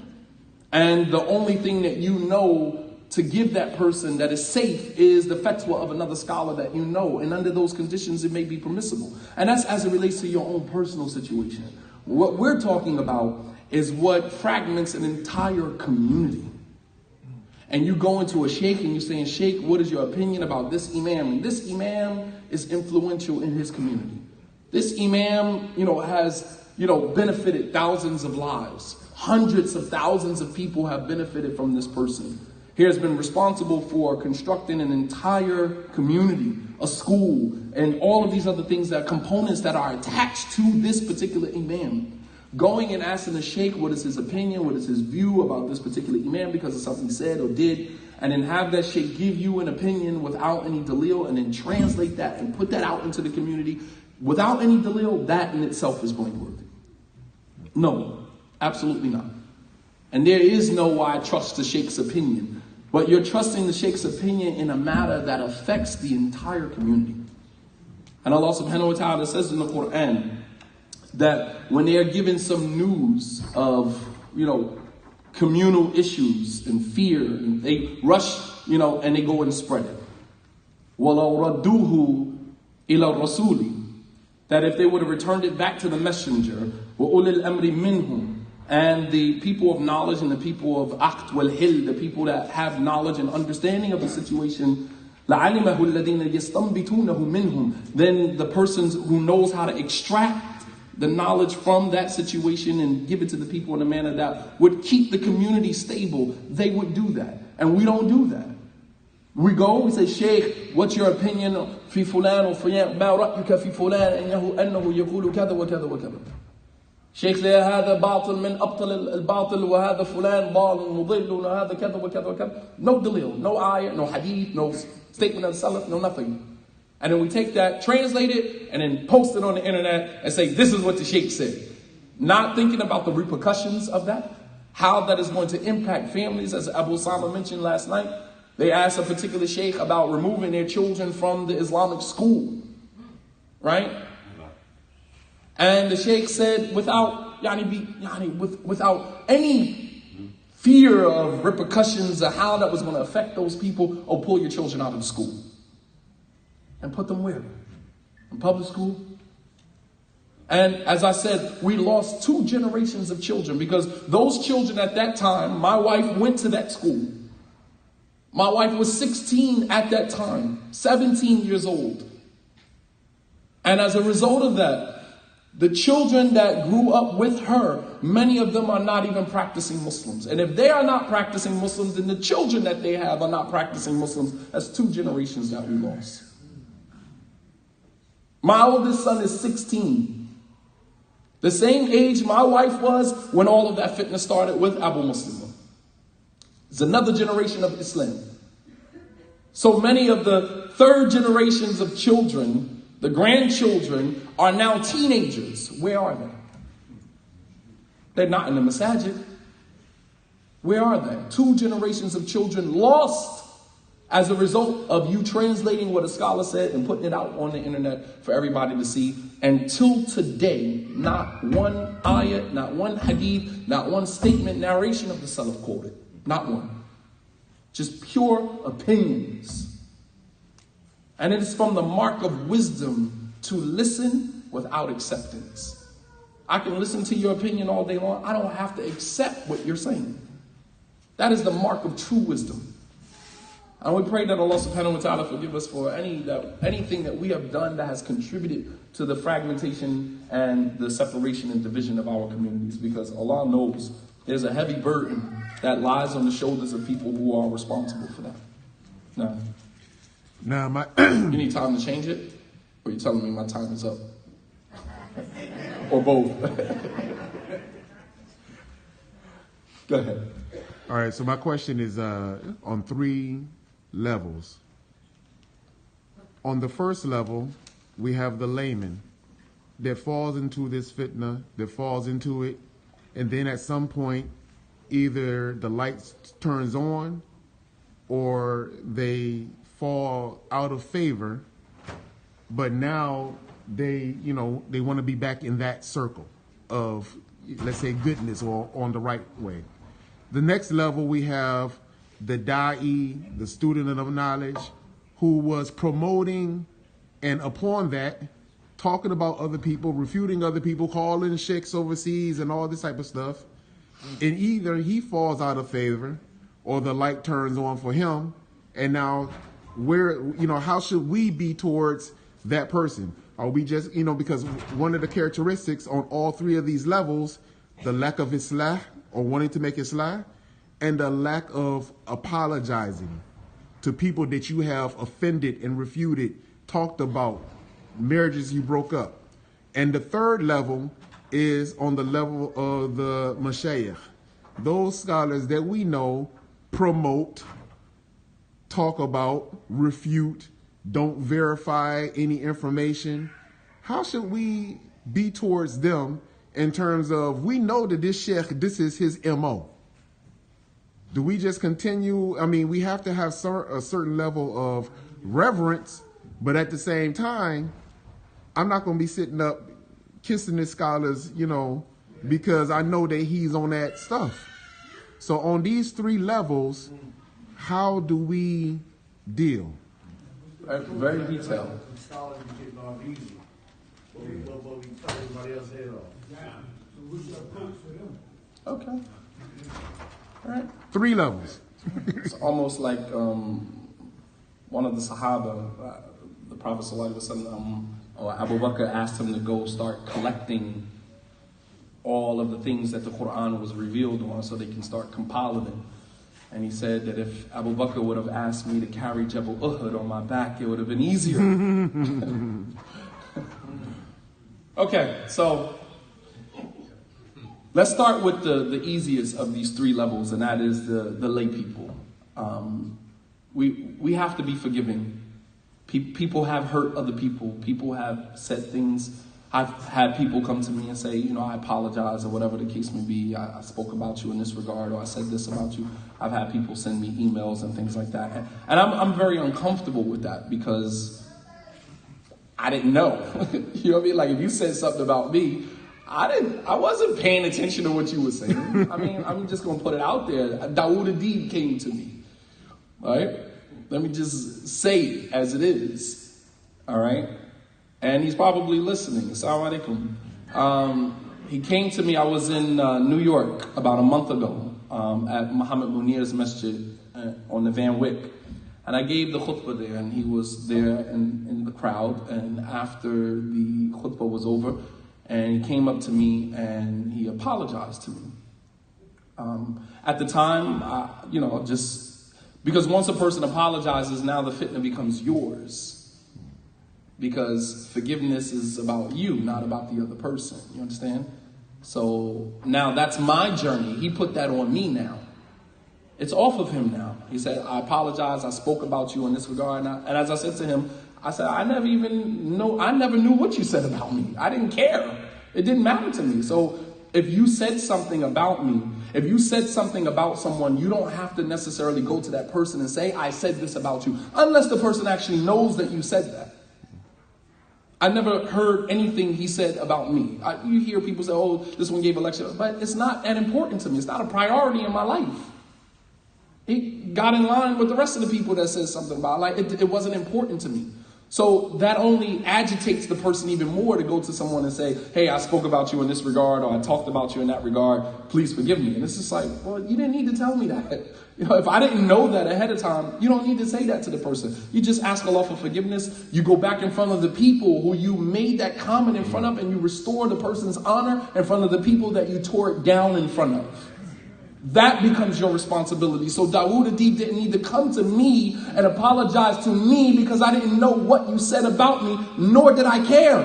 What you needed to do, Dawood Adib, if you're listening, because I know he's listening, What you need to do is go in front of the people who you made those comments in front of and restore my honor the way that you tore it down in front of those people. Because they were the ones that was burdened with hearing it, not me. That is tawbah for infringing on someone's honor, on their irad. You backbite someone, you talk about someone, you destroy someone's honor, you go back in front of the people. Don't make it easy on yourself and say, hey, I backbit you, I talked about you in this regard and I apologize. Nah, man, it don't work like that. Go back in front of the people who you made that comment in front of and restore my honor back to them. That's your journey for Tawbah. That's your journey. And as for me, once you apologize, now that becomes my journey, because now I have to learn how to humble myself and learn how to forgive you. Even if I don't trust you, even if I don't want to work with you, even if I don't want to share a platform with you, which I never will. Even if I don't, that doesn't mean I don't forgive you. Me sharing a platform with somebody doesn't mean that we're on the same page, or that I like the person, or I'm fond of the person. That's not what that means. Cooperation and being fond of someone is two totally different issues. I can not like you personally, but we are on the same trajectory and we're benefiting the community. We can sit in the same spaces. I don't have a problem with that. I'm not that type of person. Oh, I don't like you, so I'm not going to lecture alongside of you. Come on, that's childish, man. I don't have to. We work around non-Muslims all day long that we don't like. We work around Muslims that we don't like. Non-practicing Muslims, working around them is worse than working around non-Muslims. Because a non-practicing Muslim don't want you around them because you remind them of Allah. You remind them of Islam, which they're trying to run away from. And they make your life very difficult. A non-Muslim will remind you, hey, it's time for Salat, isn't it? Right. Absolutely. So as it relates to the lay people, when a person comes to you and apologizes to you, that now becomes your fitna. You now become responsible for learning how to forgive that person. And even if you don't want to forgive them at that moment, it still puts you on your journey to forgiveness. And the Prophet ﷺ got angry with Abu Bakr radiallahu ta'ala anhu when him and Umar got into an altercation. And Umar radiallahu ta'ala anhu, and Umar said something to Abu Bakr that angered him and upset him. And then when Umar came back to apologize, Abu Bakr didn't want to accept his apology. And then they both ended up going to the Prophet ﷺ, and the Prophet turned to him and said that, you are the one who your companion came to you to apologize to you, and you would refuse to accept his apology. You refuse to accept his apology. So that is a journey. Someone wronged you and come to you and ask you for forgiveness. That now becomes your journey to learn how to forgive that person. And as I said to Dawood, I said, as of right now, I have nothing to say to you. I said, but that doesn't mean that I don't have to revisit this later on in my life. At some point, I do have to forgive you. At some point, I do have to, I got to confront that. And it can be all the way up into my deathbed, but I have to confront that. Habiba, the wife of the Prophet ﷺ, she called Aisha on her deathbed. Hadith is in Sahih al-Bukhari. On her deathbed. And she said to Aisha, كَانَ بَيْنَنَا مَا يَكُونُ بَيْنَ الضَّرَائِرِ. She said, between us, what was normally between co-wives, we had our bickering, we had our fights, we had our arguments. And that normalizes the fights between co-wives and polygyny. Because we sometimes make polygyny seem like this. See, I knew it wasn't going to work. It's like, you would have had the same problems in monogamy. Shut up. You would have had the same problems in monogamy. Stop trying to make polygyny look like it's just this abstract, these people from Mars that want to practice this, non-conventional marital construct. You would have had the same problems in monogamy. It's marriage, period. Whether it's married to one wife or married to multiple wives. But she said, between me and you is what was normally between co-wives. Bayna dara'ir. She said, and I ask Allah to forgive me for anything that I did towards you, and I ask Allah subhanahu wa ta'ala to forgive you for anything you did towards me. Aisha said to her, Sararatni bima qulti. She said, you made me feel nice, you made me feel good about what you're saying. She said, Halalaki lillah. May Allah subhanahu wa ta'ala make you feel hil. May Allah forgive you and pardon you for anything that you did to me. And then Habiba called another co-wife, Salama, and then another one, because she realized that in our co-wifery we had some drama, and I didn't feel like apologizing at that moment. but now I'm on my deathbed and I'm getting ready to depart from this world, and it's important that I make sure that I rectify that. It's important because the angels will not take your deeds up to Allah. The angels will not bring the forgiveness of Allah down to you until you reconcile between your brother. The Prophet ﷺ said, يُفْتَحُ أَبْوَابَ الْجَنَّةِ يوم الاثنين ويوم الخميس ويغفر لكل عبد لا يشرك بالله شيئا إلا رجلا كان بينه وبين أخيه شحناء. The Prophet ﷺ said that the doors of Jannah are open on every Monday and every Thursday, and every servant of Allah that does not associate partners with Allah is forgiven on Mondays and Thursdays, except one man. Between him and his brother in Islam is shahna. There's some animosity, there's some beef, there's some problems between them that they didn't reconcile. Allah subhanahu wa ta'ala tells the angels, أَنظِرُوا هَذَيْنِ حَتَّى يَصْطَلِحَا. أَنظِرُوا هَذَيْنِ حَتَّى يَصْطَلِحَا. Hold off on those two until they reconcile. Hold off on those two until they reconcile. And you can think that that's a joke, and I'm going to take, I'm going to go to the grave with that. That's not something that you want to go to the grave with. You don't want to go to the grave having to worry about anybody other than yourself. I've done enough damage to my own life with my own sins than to have to be worrying about somebody else. Yawm al-Qiyamah, calling for my hasanat. So at some point, as a lay person, when someone apologizes to you at some point you have to reconcile that. Number two, as it relates to the students of knowledge that translated those things and put those things out into the community, then their tawbah also is rectifying the situation that they messed up. Allah subhanahu wa ta'ala says in the Quran, إِلَّا الَّذِينَ تَابُوا وَأَصْلَحُوا وَبَيِّنُوا. Except those who make tawbah, repent, وَأَصْلَحُوا, and they fix the situation, وَبَيِّنُوا, and they clarify that they were wrong. That's your tawbah. So if you were in the habit of translating what this sheikh said and you fragmented that community, then you have to go back to those websites, ask those brothers to pull those things down. You have to go back in front of, do your YouTube lectures, the same lectures that you did against this imam and that imam. And you need to go back and do some more lectures to retract your statement, retract your opinions, apologize for the damage that you've caused. And to be honest with you, a lot of people are not built like that. They're not going to do that, man.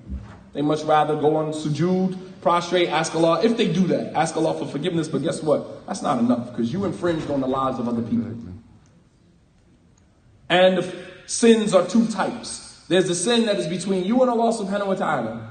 And Allah subhanahu wa ta'ala is Ghafurur Rahim. Allah will forgive. Yaghfir subhanahu wa ta'ala wa la yubali. Allah forgives and He doesn't mind. But then there's the sin between you and another child of Adam. And that is shadid jiddan yawm al-qiyamah. That is not taken lightly. And the three areas of the lives of other people that we have to respect was clearly defined in the hadith of the Prophet ﷺ when he said, Al-Muslim li-Muslim, kullu Muslim lil-Muslim, haramun, malahu, dammuhu, wa irduhu. That the whole of a Muslim to another Muslim is sacred. His wealth, his honor, and his blood. You infringe on any one of those three. There's what is called al-qada yawm al-qiyamah. There's a number of obstacles we have to go through yawm al-qiyamah. And one of those stops is al-qada. Is to settle the score between those people that infringed on those three things that I just mentioned. You infringed on someone's honor. You infringed on someone's wealth. You infringed on someone's blood. You will be responsible for settling that Yawm al-Qiyamah before you can step foot in Jannah. That has to be settled. So, as Allah subhanahu wa ta'ala says, إِلَّا الَّذِينَ تَابُوا, except those who make tawbah, وَأَصْلَحُوا, and they fix the situation that they messed up, وَبَيِّنُوا, and they clarify that they were wrong. So, for those students of knowledge who are involved in that, that's your journey. And you got until the angel of the malakul maut comes to snatch your soul away. You have until that time to do that. And you can sit around and just make tawbah and just think and pray that everything will work itself out. And as for the community to welcome these individuals back into our good favor, then proceed with caution. Allah subhanahu wa ta'ala says in the Quran, خُذُوا حِذْرَكُمْ. Take your precautions as you go out. Take your precautions. So just because I forgive you doesn't necessarily mean we have to be besties because I forgave you. Nah, I forgave you, but I still play you feet. I still give you a distance because I seen your caliber. I see what you are made of. I don't, you know what I mean? Like, loving you is not in order to love you is not conditional on that I embrace you and bring you into my intimacy. All right, the Prophet ﷺ said, "La yuldagu mu'minun fi juhrin marratayn." The believer is not stung in the same hole twice, meaning we learn from our mistakes. We put you in a position of leadership. We gave you, like, this is a privilege that you guys are giving me to sit here and listen to what I'm saying. That is an amana. That is a trust.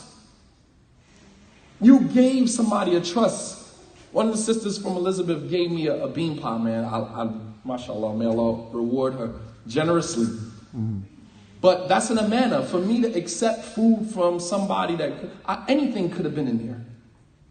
She could have crushed up some glass. And I'm not giving you guys no ideas, but you can crush up glass until it becomes powder. And put it in something a person would never know it's there. And it will rip your person's insides up. Exactly. I didn't know it was in there. So me even receiving food that was cooked in somebody's house is a trust. There's a level of trust that I had with her to accept that and to eat that and share that with my family. That's the same thing that you guys are doing when you sit here and you listen to an imam talk. You are opening yourself up to receive information from this individual with the hopes that what they're saying is truthful, trustworthy, and that the information is given from a place of goodness, from their heart. That's a level of amana, and we give that to students of knowledge, and they abuse that for their own selfish agenda. And then after they make Tawbah, we should just give you that platform back and give you that opportunity to do that? Nah, man. I'm sorry. The last thing is as it relates to the scholars, and I think Brother Muhammad Munir Mufti was very, very detailed with that. And yes, they are responsible. They are responsible.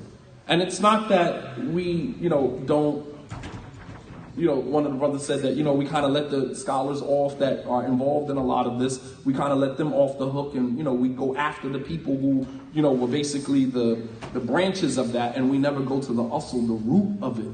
Right? Because number one, the honor of the scholars that's a station, a position that Allah subhanahu wa ta'ala gave them, and that should be dealt with in the manner that Allah subhanahu wa ta'ala commanded us to deal with people who are in those positions. Secondly, Allah subhanahu wa ta'ala gave those scholars those positions. And if they abuse those positions, then they have to deal with Allah subhanahu wa ta'ala. And to be honest with you, since about 2002, we've seen scholars come and go. Allah deals with them in His own way. We've seen scholars rise to the top, and we've seen those same scholars who rose to the top, min asfal as-safilin, the lowest of the low. I remember a time we were sitting in, there was a lecture going on in Masjid Qiblatayn, or Masjid Quba, one of them. And Sheikh Muhammad bin Hadi was giving a lecture at the time. And someone asked him about Sheikh Fali al-Harbi. And Sheikh Muhammad bin Hadi said, هل رأيتم جبل الأحد? Have you ever seen Jabal Uhud? He said, yeah. He said, رأيتم جبل Uhud? You seen Jabal Uhud? He said, الفالح عندنا كجبل أحد. He said, Sheikh Fali to us, scholars, is like the mountain of Uhud. And then 3-4 years later, boom, Sheikh Rabia writes an entire book, 21 ways that Sheikh Fali al-Harbi resembles the Rafidah. MashaAllah, tabarakallah. It's just like, can you really take this serious? Really? Can you really? And that's Allah subhanahu wa ta'ala, ja'ala batsahum bainahum. Allah places their animosity between them and they destroy each other. We don't have to say anything. We just protect ourselves from it. No. We cushion ourselves from the blow. No. But as it relates to attacking them, as it relates to going after them, yeah, individually you have a right to defend yourself. If a sheikh says something against you without any dalil, when Sheikh Ubaid said whatever he said about me without any dalil, I went to the Mufti, Sheikh Abdul Aziz, Ali Sheikh, in Riyadh. And the Mufti asked me, He said, did he have any dalil to say what he said? I said, no. I went to Sheikh Salih al-Haydan, who's retired, but was from the Hayat Kibar al-Ulama, who used to live around the corner from me. And I asked him, Sheikh, this is what he said about me. The Sheikh said, did he bring any dalil? I said, no.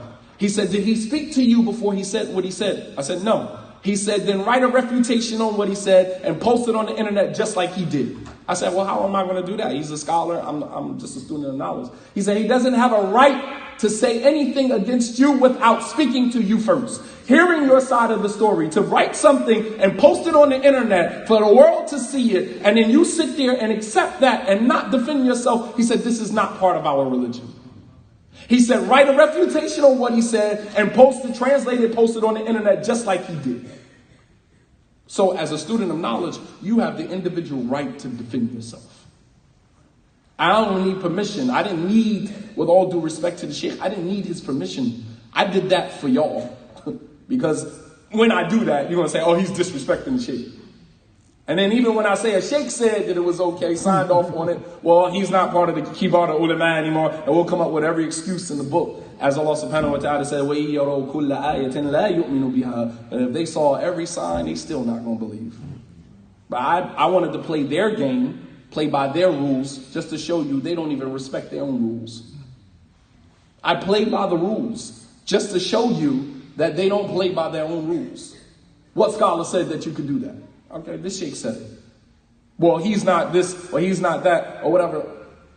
It doesn't matter what I do. You're still going to find fault with it. But as it relates to the scholars, we don't have to be disrespectful to them. We can individually, if you feel up to it that you want to defend yourself, you are more than entitled to do that. Especially if someone says something against you with no dalil, you have a right to defend yourself. However, I am not going to resort to disrespecting a scholar or trying to remove him from the status that Allah gave him. Allah gave him that. And Allah subhanahu wa ta'ala, لِلَّهِ مَا أَعْطَى وَلِلَّهِ مَا أَخَذْ. To Allah belongs what he gives, and to Allah belongs what he takes. I don't have to take that from you. Allah subhanahu wa ta'ala, who gave you the position, he will take it from you. And that might not happen in this life. It might happen in the next life. And we might have to deal with your fitna until you're gone.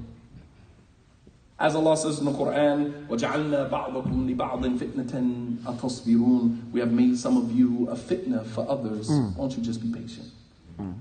So sometimes we just got to live with it. Those statements, those that are posted on the internet, they're not going to ever go anywhere. And we have to live with that. It's part of our narrative. It's okay. When we write our history, that's part of our narrative. The good, the bad, the ugly. Yes, last one. We're done. It says, yeah.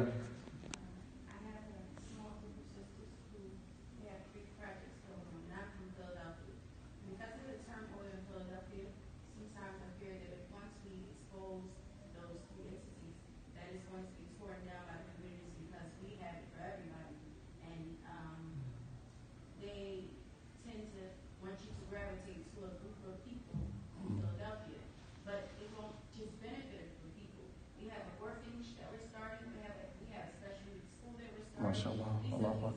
You know, 5 to 6 people who work, they're all women.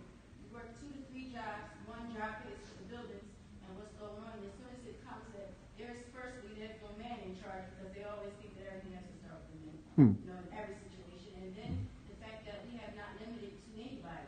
And if you are a Muslim child, this place is for you because there's no place for you as an orphan.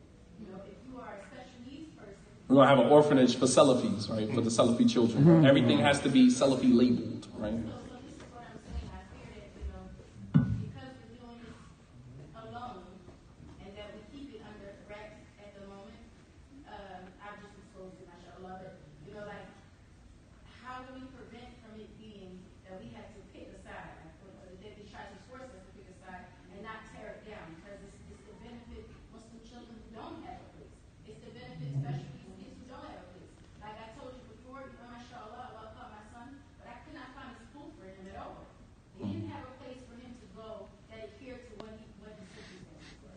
So it's either they were too special or they weren't special enough. Allahu Akbar. You know, and let them like, where do I go? So at this entity, you know, another one of the aspects of this is we have, the building is so large, we could use the help, but the fear of, you know, having big views and little eyes. Like, you know, I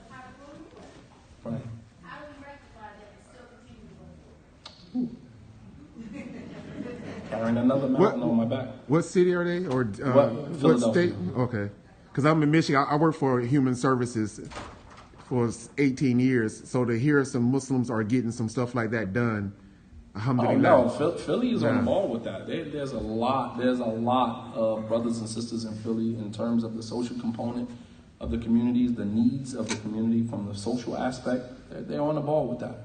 Sure. And but like she said, the challenge is now when you want to open that up. Let's say you want to invite a speaker to do a fundraiser. You know, now the community forces you to invite this particular person, because if you invite this one, no one's going to show up. And let me tell you something. That is something that is specific to Philadelphia.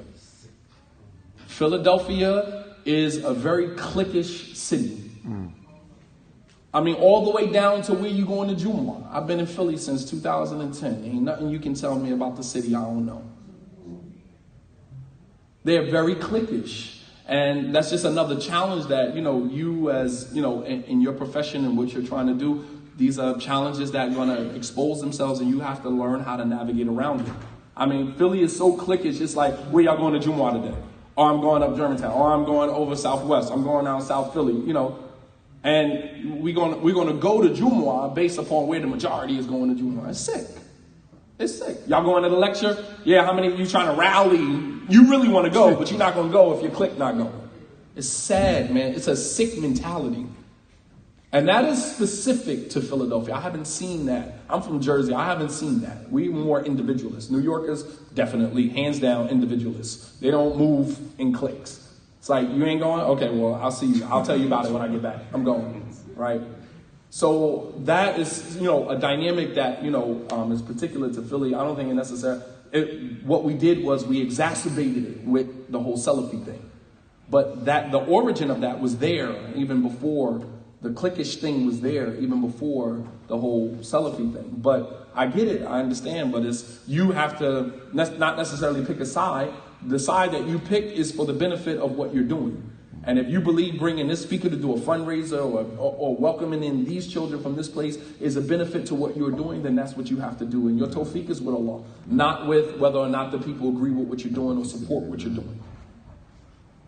And I know a lot of businesses in Philly, unfortunately, because they don't have the support of the people, the businesses crumble under that lack of support. So in those type of environments, man, you know, you just got to put your foot down, get up at the third of the night, pray that Allah subhanahu wa ta'ala give you tawfiq, and inshallah, you'll be successful.